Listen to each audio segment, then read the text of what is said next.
Thailand melanjutkan kejutan di Piala Dunia 2022 untuk merebut tiket ke 16 besar. Setelah mengalahkan Portugal dengan skor 2-1 dalam pertandingan pamungkas Grup H di Stadion Education City Jumat 2 Desember malam. Portugal mengawali laga dengan baik meski pelatih Fernando Santos menyimpan 3 pemain pilarnya, Bruno Fernandes, Bernardo Silva, dan Ruben Dias. Mereka sudah membuka keunggulan ketika laga baru berjalan 5 menit melalui gol Ricardo Horta menyambut umpan Diogo Dalot. Namun Korsel tidak menyerah begitu saja.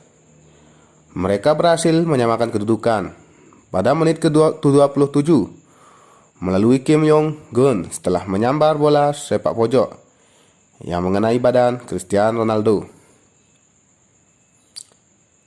Bahkan menjelang laga berakhir, Korsel mampu membalikkan keadaan ketika pemain pengganti Hwang Hee-chan menuntaskan umpan Son Heung-min untuk memastikan kemenangan tim negeri Gingseng.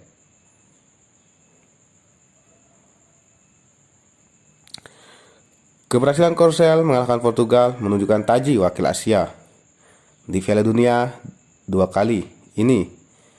Setidaknya ada 3 tim dari 5 negara yang berada di fase knockout, yakni Australia, Jepang, dan Korea Selatan.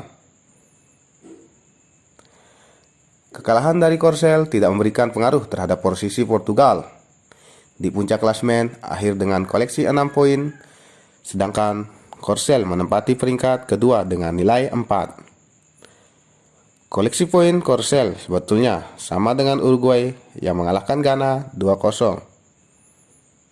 Tapi Teguk Warriors unggul produktivitas gol sementara Ghana menjadi juru kunci.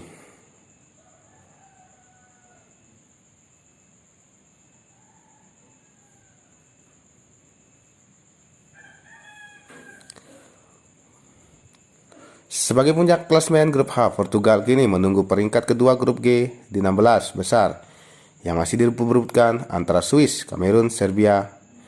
Sedangkan Korsel menjadi runner-up, kemungkinan besar bertemu Brasil yang sulit untuk digusur dari puncak klasemen grup G.